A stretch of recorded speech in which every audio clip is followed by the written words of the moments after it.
ओम श्री गणेशाय नमः। श्री लक्ष्मी आय नमः। ओम श्री लक्ष्मी नारायण नमः। ओम नमः शिवाय। ओम नमो भगवते वासुदेवाय नमः। आज शरद पूर्णिमा का पावन दिन है। शरद पूर्णिमा को कोजागरी पूर्णिमा भी कहा जाता है। इस दिन चंद्रमा अपनी संपूर्ण 16 कलाओं के साथ उदित होता है और ऐसा माना जाता है कि इस दिन चंद्रमा अमृत वर्षा करता है। शरद पूर्णिमा का यह व्रत माँ लक्ष्मी की कृपा प्राप्त करने के लिए बहुत ही महत्वपूर्ण माना जाता है। इस व्रत का पालन करने से धन, समृद्धि और सुख शांति की प्राप्ति होती है। इस पावन अवसर पर शरद पूर्णिमा की व्रत कथा सुनने और सुनाने का विशेष महत्व है। ये कथा हमें धर्म, श्रद्धा और साधना की महत्ता समझाती है। इसे सुनने और सुनाने से व्यक्ति के जीवन में सुख, समृद्धि और मानसिक शांति की प्राप्ति होती है। अब आइए हम शरद पूर्णिमा की व्रत कथा आरंभ करें। बहुत पुरानी बात है। एक नगर में एक सेठ जी रहते थे। उनके पास अथाह धन संपत्ति थी, लेकिन उनका एक ही दुख था कि कोई संतान नहीं थी। सेठ जी और उनकी पत्नी ने अनेक व्रत, उपवास और धार्मिक अनुष्ठान किए, लेकिन उनकी गोद सूनी ही रही। काफ़ी समय बीत गया और सेठ जी की चिंता दिन प्रतिदिन बढ़ती गई। सेठ जी भी अत्यधिक दुखी रहने लगे और उन्होंने एक दिन अपने पति से कहा, हमें किसी ऐसे महात्मा के शरण में जाना चाहिए जो हमें संतान सुख का वरदान दे सके। सेठ जी ने अपनी पत्नी की बात मानी और वे दोनों किसी महात्मा की खोज में निकल पड़े। लंबे समय के बाद उन्हें एक महान ऋषि मिले जो अपनी साधना में लीन थे।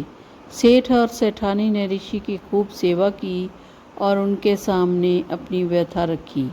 महात्मा जी उनकी श्रद्धा और समर्पण से प्रसन्न हुए और बोले, तुम्हें संतान सुख अवश्य मिलेगा, लेकिन एक शर्त है, तुम्हें अपनी बड़ी पुत्री के विवाह के बाद छोटी पुत्री का विवाह करना होगा।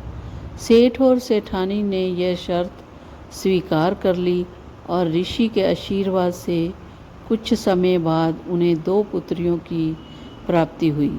सेठानी और सेठ बहुत प्रसन्न हुए और उन्होंने समय आने पर अपनी बड़ी पुत्री का विवाह कर दिया। लेकिन समय बीतता गया और सेठानी और सेठ ने ऋषि द्वारा बताई गई शर्त को भुला दिया।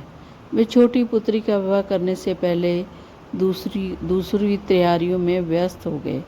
कुछ समय बाद उनकी छोटी पुत्री का विवाह और आने वाला था और उसका स्वास्थ्य खराब रहने लगा। सेठ जी को ऋषि की बात याद आई और उन्हें अपनी गलती का एहसास हुआ। उन्होंने तुरंत ऋषि के पास जाकर उनसे क्षमा मांगी। ऋषि ने उन्हें समझाया, तुम्हारे द्वारा शर्त का उल्लंघन करने से ही यह कष्ट उत्पन्न हुआ है। अब तुम शरद पूर्णिमा का व्रत करो, माता लक्ष्मी की पूजा करो और फिर से अपनी छोटी पुत्री का विवाह कराओ। इससे तुम्हारे परिवार पर संकट दूर हो जाएगा। सेठ जी ने ऋषि की बात मानकर शरद पूर्णिमा का व्रत रखा, पूजा अर्चना की और अपने समय आने पर अपनी छोटी पुत्री का विवाह कर दिया।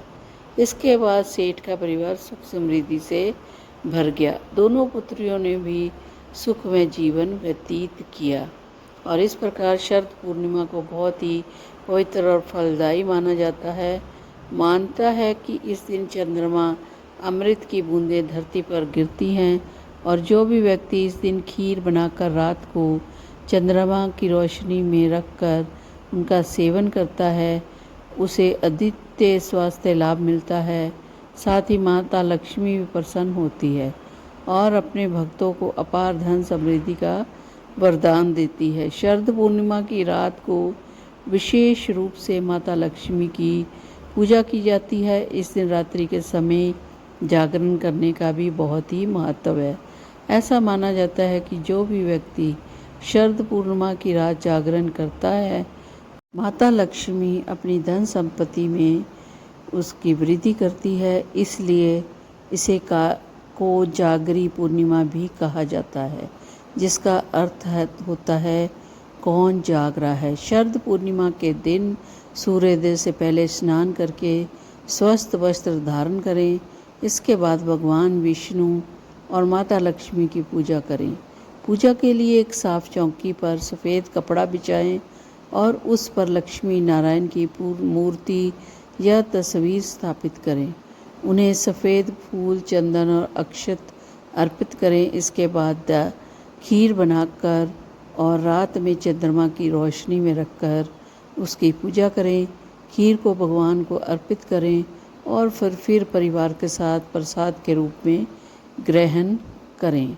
तो ये थी बृहस्पति पूर्णिमा की कथा। शरद पूर्णिमा का व्रत और पूजा विधि हमारे जीवन में सुख, समृद्धि और मानसिक शांति लाती है। इस दिन की कथा सुनने से देवी लक्ष्मी और भगवान विष्णु की कृपा प्राप्त होती है। इस वीडियो में शरद पूर्णिमा व्रत कथा, पूजा विधि और इस पर्व से जुड़े लाभों का विस्तृत वर्णन है। जानिए कैसे आप इस पावन दिन को सही विधि से मना सकते हैं और अपने जीवन में धन धान्य की वृद्धि कर सकते हैं। यह कथा आपको धार्मिक, भक्ति और साधना के महत्व को समझाएगी, तो इसे ज़रूर देखें और शेयर करें, लाइक करें और सब्सक्राइब करें ताकि आपको और भी अच्छी वीडियो मिल सके। जय श्री राम।